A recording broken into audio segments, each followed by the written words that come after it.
হাই মই ঘৰ দুৱাৰ চাফা কৰিছোঁ, এফালে চাফা হৈ গ'লগৈ আৰু এতিয়া এফালে কৰি আছে চাফা। পূৰা বেক মাৰিছে পানীটো, চাওক নালা ফুল হৈ আছে।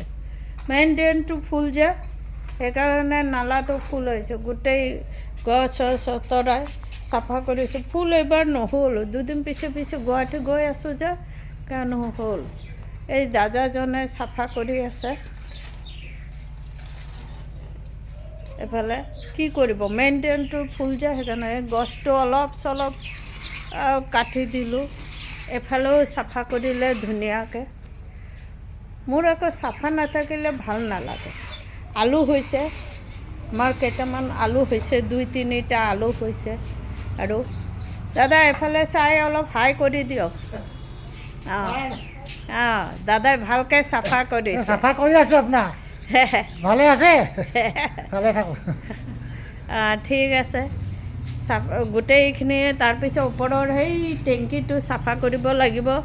লেতেৰা বহুত পানী লেতেৰা ওলাইছে। আচলতে টেংকিটোৰ দুখ নহয়, আচলতে দুখ হৈছে যে এই ব্ৰহ্মপুত্ৰ পানী নিব বুলি জেগাই জেগাই গাঁত খান্দিছে যে, আৰু মাটিবোৰ গুচি আহিছে। সেইকাৰণে ৰ'দত থিয় হ'বই নোৱাৰি, ইমান গৰম লাগে বাপৰে। ৰ'দটো বৰ চোকা। এতিয়া পিছফালটো চাফাই হৈ আছে, অলপ কৰিব আৰু আগফালে কৰিব।